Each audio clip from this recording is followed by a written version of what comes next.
Hi guys, welcome to the Fourth Moment Show. My name is Shamil Dalby and today's guest is Grant Veitch, who is the newly appointed General Manager of Football Development at Cape Town City. Grant, welcome. Thank you very much, Amil. I appreciate it and it's great to be on the show.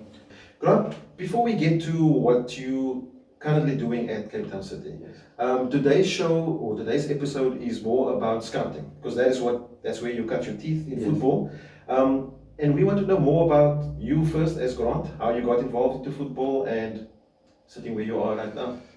It's a long story about how I got into football, but I think I was coaching at Camps Bay, so I was coaching the under 7s and under 9s, and I enjoyed coaching. I love coaching, and I was studying at the same time, and I had a gap year, and my parents were like, you know, you can go up to Joburg and do investment banking. That's what I studied, like a lot of business science people do, which is what I studied at UCT. Okay. And I was like, no, I'll just hold back a little bit. I want to do something I really enjoy. And football was something when I was studying and coaching I loved. And I then started at Camps Bay. You normally have a handful of good players in the 80. And I kind of wanted to start something where we could elevate the level. So we went into Hout Bay, which is obviously the closest suburb, and Hout Bay United weren't there at the time, and went into the harbour, went into Imizamietu, into the schools, and found a few interesting players, and kind of brought them to Camps Bay as a project, and we started our foundation. And yeah, so it started at Camps Bay Football Club. That's where it started. Okay. And some very good players came from that. So Shane Roberts, who's in the PSL now, Duncan Adonis, who was in the national team and also played PSL football, were with me when they were 9, 10, 11 years old. Interesting. And from there, Mark Byrne showed a lot of interest in the project I was doing at Hellenic, the late Mark Byrne. And we had spoken a lot. He actually employed me at Umbro for a short while. Okay. And then kind of what happened is that my father played for Hellenic. My grandfather was one of the founding members of Hellenic, or was with Baji Byrne in kind of starting the professional nature. Which is there, eh? You're coming from? Yeah. So Mark and myself restarted Hellenic. Mark obviously being the figurehead and the spearhead of it, and what I kind of found myself doing is I kind of was managing things at Hellenic, but I was always looking to the future, and I was going, okay, we've got a good crop of players now, but next year or the following year, do we have good players coming through, and where are we missing certain gaps in our structure? And the first year we did very well. We in the Super League we competed with the Mutuals, the Ajaxes, beat them a few times in our first year. But then I was looking, okay, what's happening next? And so just by nature, I started just going onto fields and starting to look at players. Mark was the on-field man, and I was off-field person, trying to bring in good quality players so we could keep competing at that level. Okay. And that's how kind of the scouting journey started. I kind of fell into it, kind of looking into the future. So it's not something that you set out to do. It's something that happened naturally because of your, obviously it sounds like forward thinking and how you wanted to keep progressing with the Hellenic. And that's how it started. 100%. And I think that it's scouts is something you have to enjoy doing. So like some people will do it once or do it twice, but then it's the consistency of going out onto a field every single weekend, or even in the week at these games and watching games for a long period of time. And I enjoyed it. I enjoyed meeting people. I enjoyed connecting with new clubs, and also starting to understand. I mean, I come from Camps Bay, going to Hellenic, which was an academy, going into some areas that I'd never gone before, and learning about Cape Town and the Western Cape and all the different areas and all the different clubs and LFAs that exist within that, So it was a great learning experience for me during that time. Like any learning experience, I'm sure there was a lot of headbutting, and that's the type of thing I wanna bring out into the open. Because yes, some of us think that scouting is an important aspect of football. It's part of football that helps in accelerating certain players' developments by getting them to other clubs. But those clubs in those local LFAs, they don't want their players to leave them. How did you handle that? And I won't ask you if there was any of that, because I'm sure there was. Those sort of battles, what was your thinking on that? I think that you are going to, essentially what I'm doing is that I'm taking a player away from one club and bringing them to my club, the club that I work for at that time, or I'm involved with. So it's never easy, never an easy process. But what I've learned through this process is trying to be especially with the community clubs, LFA clubs. I'm talking about the non-pro clubs, because the pro clubs are naturally our competitors. Yeah. So you have to deal with them in a different way that you would probably deal with a community LFA club. Yeah. And it's just being open and honest with the people that make the decisions at that club. Yeah. And what will happen is that by being a little bit brave and being a little bit open and honest about that, then what will happen is that normally a relationship will form, because they'll respect you on some level, you know, and that's what I try to do, because it's about building relationships, and scouting is about your network, and trying to build those relationships. I think that at Hellenic it was different to Cape Town City. At Hellenic, a lot of clubs thought that they were at the same level as us. So what's happening is that you had to kind of sell them a project that you were working towards, you know, and then you would have to be maybe a little bit more behind the scenes, undercover.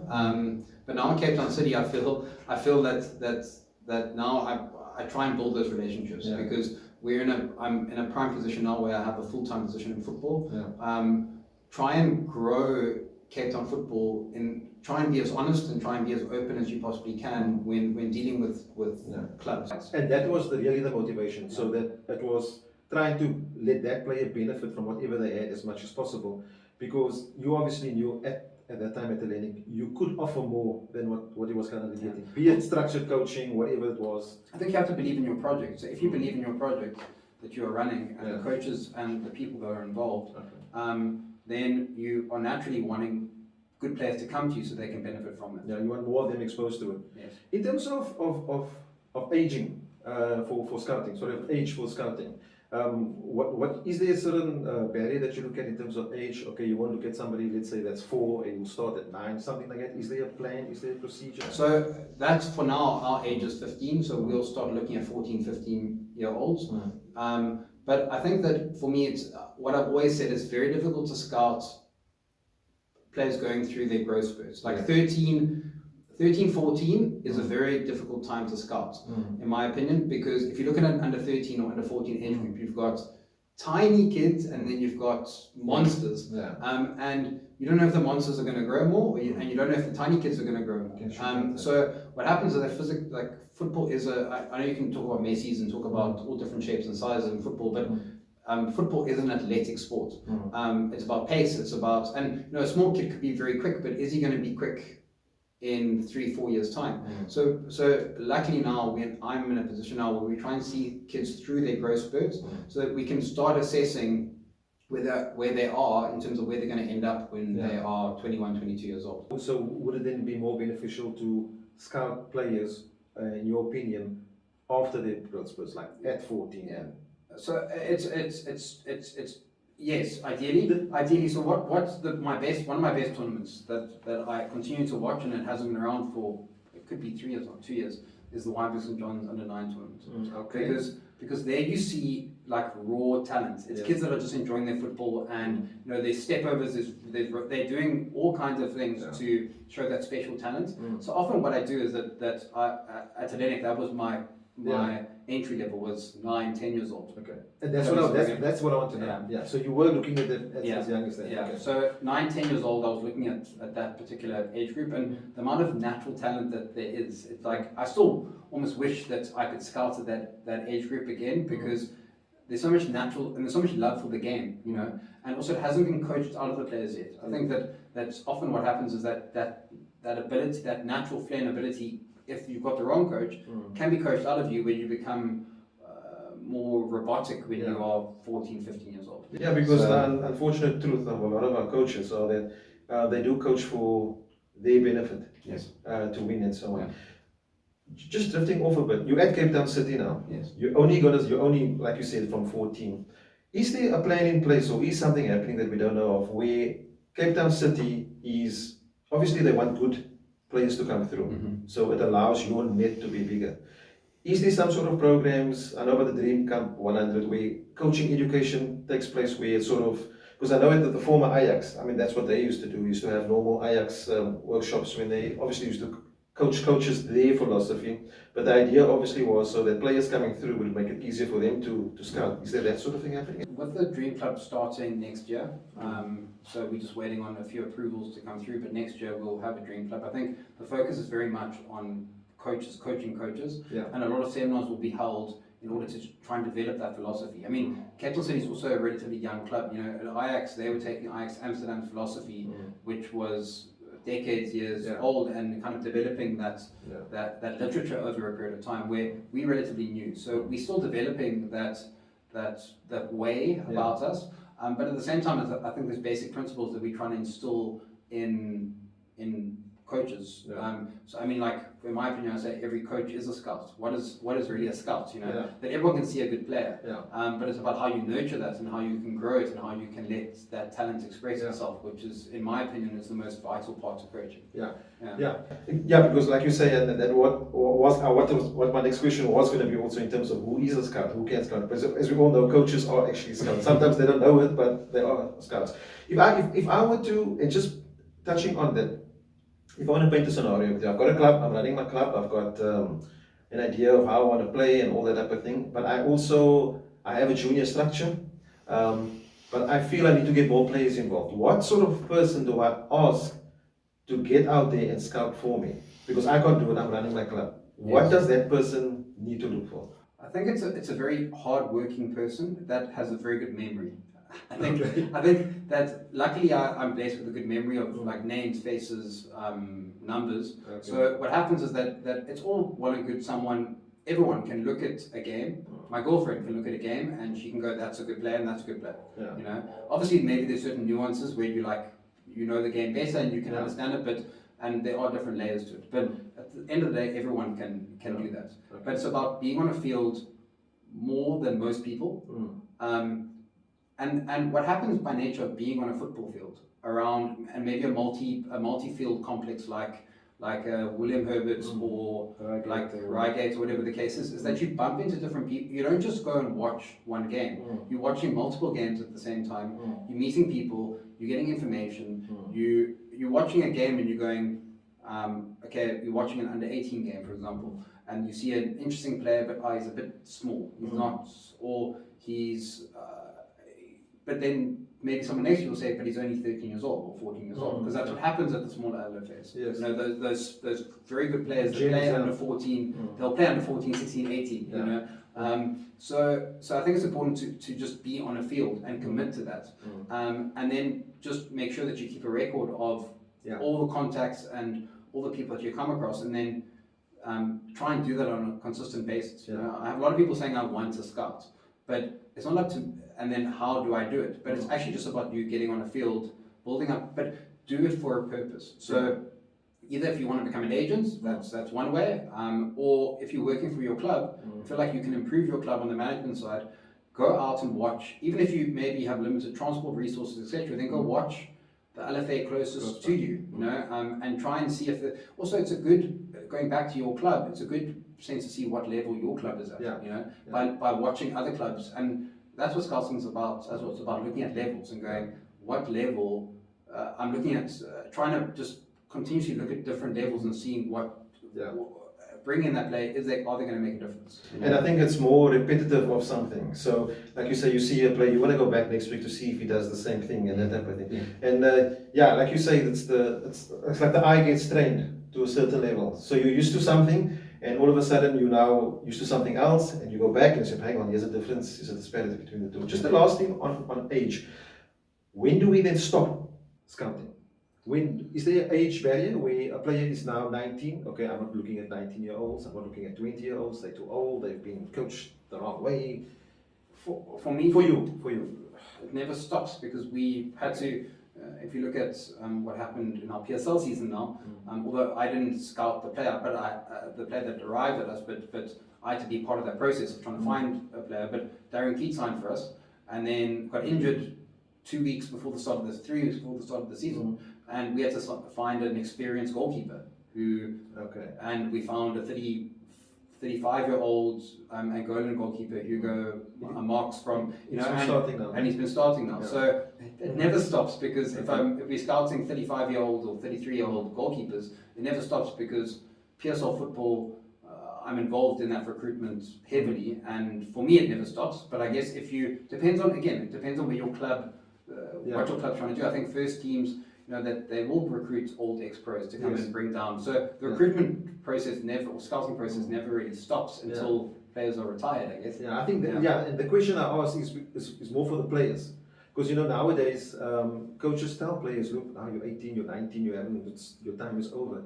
But that's not the case from what you are saying. Because we also have the player that's in, I think, the PSL side at the moment, Craig Martin. Yes. He also, at a sort of older age, he got scouted and brought into Cape Town City, if I'm correct, because he was first at, I think it was at Magic playing Vodacom. Or no, he was at Hellenic. So what happened with Craig is that he was at Hellenic with myself and Mark, and there was a guy who was trying to start a small agency called Gilmore Simon from Kensington, and he wanted to help me scout at Hellenic, and he said, he's from Kensington, he's seen this winger that's quite interesting, and we looked at him and he was spindly and like he wasn't made of anything, but put him on a field and you could see that you could develop him because he just had a heart the size of anything. And Craig's journeys, and this is why players must not get downhearted about not playing tournaments, because I remember sitting with there's a player, Tucker, Fabian Whaley.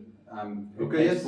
We all know Fabian. So I remember we were driving to Beaufort West to play against FC Barcelona in the Motsepe, and I had Craig and Tucker in the car with me, and we're talking about youth football and whatever, and Tucker said, I was saying, how many battles did you play, Tucker? And he was like, I think 4, because he was quite a big boy, so at 16 he could play Bale, well, he is still a big boy still, and he's like, I played 4 Bales and 3 engines. I was like, Craig, what did you play? And he's like, I think I played a qualifying game once.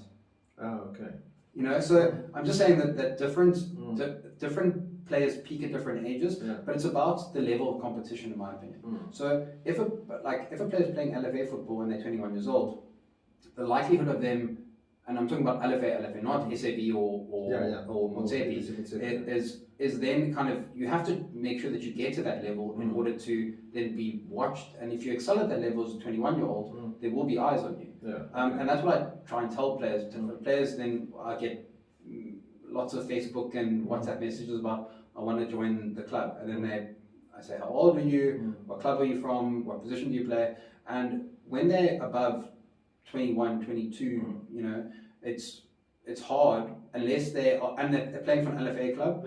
I can't bring them in. I can't. It's also, I have limited time. I can't watch. But it's like you need to go through the ranks. Go play SAB. Go play Motsepe. And maybe an NFD club will scout you if you do well in Motsepe. Or a PSL club could scout you. You could go to the playoffs and do well there. Which has happened with some players, especially in the 3rd division. Exactly. So that's what I say to young players, is that you have to play the competitive. The older you get, you need to be playing at a higher level all the time, because also that's how you improve as a footballer. In terms of Cape Town City, from your point of view, what is it that Grant Veitch looks for when he goes to, at the moment, when he goes to an Engine or a Reigate or Guguletu or Langa or whatever? So at the moment, we've only got a total squad across 2 teams, so that's Diski and SAB of 32 players, which is relatively small because injuries, but it's the reason is because we're trying to invest heavily in each individual. So we're spending a lot of money individually on every single player. So you have to look for special qualities in those positions. A certain level of intelligence, that you complete your passes well. After that pass, you move into space. Intelligence off the ball and on the ball. How do you react to situations, or do you react, or are you proactive? How many times do you scan the field? Those kind of elements are important, but we are very specific, because what happens is that because of our structure being very tight, if we find a centre back who we feel is a very, very good 15-year-old centre back, we're not going to be looking for 3 other centre backs that are 15 years old. We might be looking for 1 in the next year. So we're very specific about the positions we're looking for at that time, and then the type of player we're trying to replicate the first team. So, and that's natural, is that you're looking at whenever, and then you watch a lot of football, Premier League, PSL, and you look at certain qualities in players that sometimes it's not about voicing them, but you feel it in your gut. Someone receives the ball and they've got 2 players on their back, and they can somehow turn them and they've broken through a tight area. You know, there's certain special things that players can do that you see it, and like it picks up in your gut that you're like, this is special. You know, and those are the qualities that we're looking for at this level at the moment. And obviously you have a base, you have an idea of what you're working towards, and that makes it easier for you. When you were, was it? I'm sure it was a bit different at Hellenic though. Yes. Because obviously you had a junior structure there. You might have had somebody that wasn't there yet, but you were willing to take them on to get them there. So at a club like Hellenic, I mean, I'm sure there are other clubs like that also at the moment. That is sort of then the way to go. Well, I think if you look at different, remember, a scout, if you're trying to be as professional as possible, it's not about you. It's not about your individual ego, the players that you like. It's about what the players the club likes at the end of the day, you know, or the club wants. The players that I found at Hellenic or brought through at Hellenic were very different to the players that I'm bringing in at Cape Town City. It's because of the philosophy of what the club represents and what we're about, you know. So I will look to a Terence Masheko at left back and say, we need to find more Terence Mashekos because he's in the national team now, you know. So then what left backs can replicate that? Or it could be another left back that we can replicate in the English Premier League, you know, that you can see similarities in some way that you can pick up with the eye. But again, I think the game's become very high paced, so athleticism is massive now. You can't really have any, you know, before you could have a lazy number 10 or a lazy number 9 for that matter. Now everyone needs to press, there needs to be movements, there needs to be constant physicality and athleticism throughout the 90 minutes. So that's what you have to look at first. When it comes to heights, for me, it's like the only important positions that you look for is the goalkeeper and your centre backs. But they don't have to be towers, but then they need to be able to leap in order to mitigate the difference in height. You know, so there's various different things that you look at, you know, across the board. But yeah, I think it's that special characteristic, the special quality that you're looking for, that they can make it at professional level. Okay, so in terms of scouting the way it's happening at the moment, yes. I'm not sure if this is a fair question to you, because you're obviously very defined, very focused. There's a plan what you're doing currently at Cape Town City, but you also have a lot of context within Cape Town football. What is your opinion on how other people are scouting at the moment, if you have one? And because how you obviously there's recruitment taking place at a lot of senior clubs, big clubs, where in the first team, where guys are looking for older players and trying to get promotion and so on. What is your opinion on that at the moment, on Cape Town football, the way scouting is being done at the moment? Not by you maybe, but by others. I think it's been very difficult, to be honest, even for myself. So I've relied on old databases in order to bring in current players that we're looking at. I'm talking about youth football level up until Diski. So I think it's been difficult for everybody. So anyone that's been trying to scout, you can't get into venues because of you know, COVID protocols. And then, so at the same time, you're kind of working off connections and people that you know in order to bring you players to look at your field in a particular trial date, you know. I think that, I think to answer that question fairly, I think we have to wait for football to have a full continuous season where spectators can watch and people can watch in order to kind of formulate that opinion in the right way. Previously, I think the scouts there haven't been, in my opinion, which is lucky for me, but at the same time it's good to have competition, is that there aren't enough people consistently watching football and identifying talent and then bringing it to their club. But that's maybe at the level the competitive level that I'm operating. Yeah, sure. I think at LFA level, everyone is a scout, and you have to reward those people, because what happens is that the LFA clubs find their players from no base or very little base. And identifying those players and bringing them in is a far more difficult task than what I have to do, because they have to go to schools, they have to go maybe watch Sunday League, they have to go watch various other platforms to actually find these players from nothing. So, and they, like people say, often scouts will say, I scouted this player.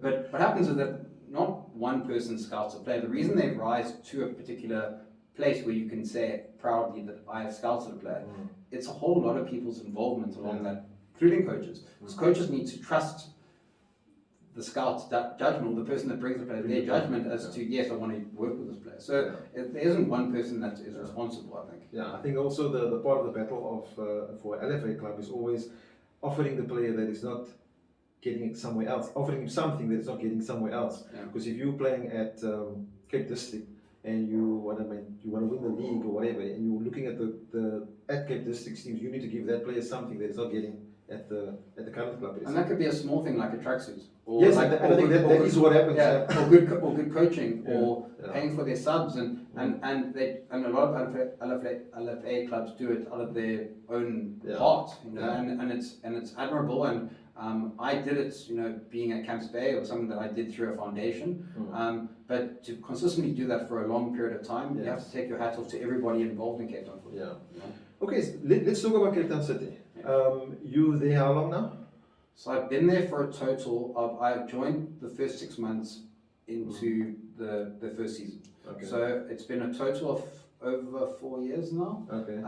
But I was just a consultant. So I ran my own business, and then I consulted as the head scout. Okay. So I would just recruit players. That would be, and I would obviously give a little bit of input here and there, and try and get involved as much as I could. But my primary job was my business. Okay. Then what happened in April this year is that the club offered me a full-time position, which is a general manager position, and essentially my role is I'm still doing the scouting, so I'm still recruiting the players into our system. Okay. But now it's about me following them through that system and managing every single player to ensure that they can reach the highest potential. And for us, it's the minimum for all of our players entering into our system now would be NFD that they end up.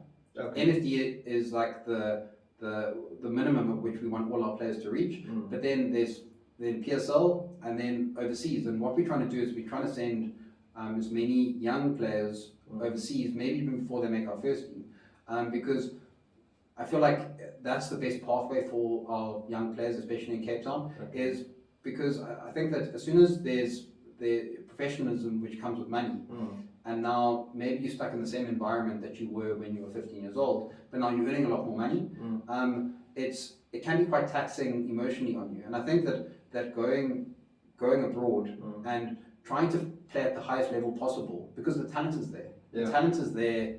I have had international scouts from big Premier League clubs telling me that the talent here is as good as Sao Paulo, Paris, wherever you want. It's as good. But I think what happens is the mentality shift of when we're 18, 19 years old, sometimes, you know, life or the environment we're around gets the better of us.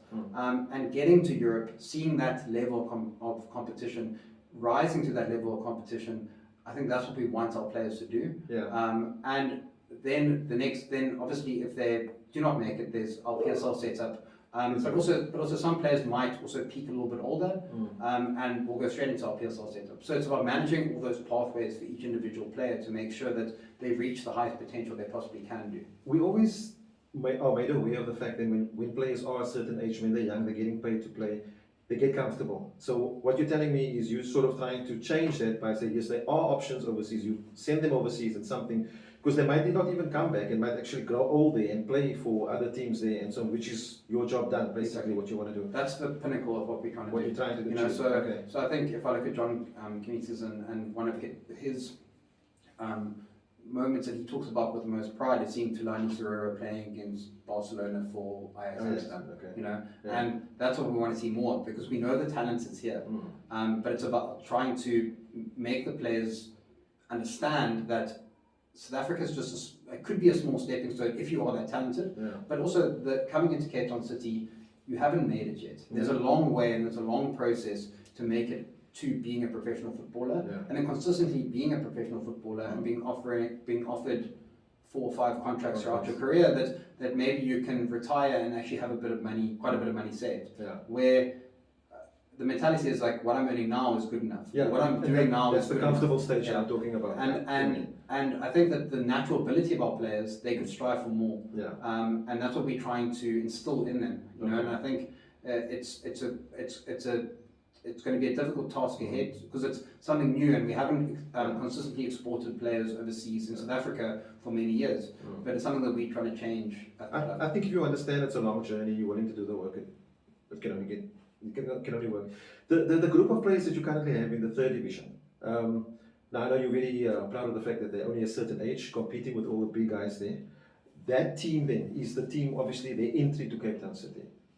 Correct. Right. And then the mentality or the sort of the culture that's being taught to them, like you said earlier on, you haven't made it yet. How do you actually, is it constantly, like you say, managing them, talking to each one, training, everything? Are you trying to mold them into a certain type of player where they can, think exponentially and actually get out there? So it's a constant, it's week on week consistency, and that's why the strength of the technical team, it's not just about their technical ability, but how good they are with people and how emotionally equipped the coaches are to deal with that and constantly nurture and guide them. And I think that currently we've got a great technical team that have that about them. And then it's my responsibility to be a school principal in a lot of respects. And we actually had an induction meeting, an induction seminar on Wednesday this past week and we brought all the parents in and explained that pathway, explained that being at Cape Town City is great now because you wearing a nice tracksuit and you get picked up in a van and you are training on a nice field, but your aspirations need to be far higher than that. And that there's a whole lot of steps to get to. So we say you start and you SAB bench, then you'll maybe get an SAB start. Then the next step is Disky bench. Then the next step is Disky start. Okay. Then there's a bit of golf. But how do you handle that with the superstars that come in there? Do you have any of that? Because a lot of the guys, they coming in, look, I've now been, how do you handle that mentality with them? Have you had that challenge? So they're not superstars yet. That's what you make them aware of. Yes, they're fully aware that they're not superstars yet. Okay. Now, I'm asking because, you ask any 18 or 19-year-old and you tell him he's going to go to Cape Town City tomorrow, he thinks he's the, Yeah, so I think that we're blessed to have a very humble group of players, but that's also the culture that we've tried to instill. But then constantly, that some players will get a little bit ahead of themselves because they'll train with the PSL for 2 weeks and now they come back and that's largely what jobs as coaches and as management at professional clubs need to do, is managing those expectations, because that can be detrimental to a player if they misinterpret or misunderstand something. So having those conversations daily, weekly with the players to understand that where are you on your pathway? Where are you at the moment? Yeah. And how are you going to get to where you want to be? Yeah. And then how are you going to get there? And I think it's also the environments that a lot of the kids come from are from deep in the Cape Flats or deep in the township, and it's hard for them to grapple with all these different emotions and different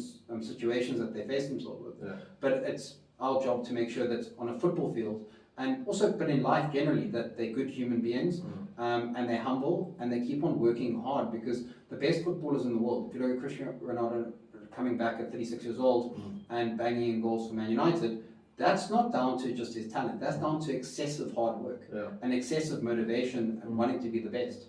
And those, I'm not expecting every player to be Cristiano Ronaldo in terms of mentality, but you need to strive towards that. Yeah. And with the team, and talking about that team also, obviously, is there constant scouting taking place now for that? Is there sort of like exit strategies for players that, because does it, let me ask the question like this, does it come to a point where you've exhausted everything on certain players, maybe not that team, and now there needs to be some sort of exit for that player, for somebody else to come in? How does that process take place? Because that's not easy. Yeah, so I think that the one point about recruitment is that now I recruit with the negative mindset of releasing that player in 2 or 3 years' time. So I try and look at every circumstance where we don't want to release football players. We don't want to, because we want them to in an ideal world, come into our structure, get developed to a point where they become professional footballers, and maybe not in Cape Town City, because you can't take all of them, but they could start in the NFD or maybe play at a high level Motsepe and then work their way through the system, or maybe go to another PSL club, which has happened. So for us, I always look when I recruit a player is, what is the likelihood of us releasing that player in 2 years' time? And if I'm quite confident that that's not going to happen, then what happens is that it's normally a good bet to bet on that player, because we're very sure of it. But releasing players, it's difficult. But what we try and do is that, again, I personally in the club, we all believe this, is that that pathway doesn't end with us, with the player. And we've been a very integral part of their process to get to where they are. And then I feel it's our responsibility to try and find a club for them that best fits them.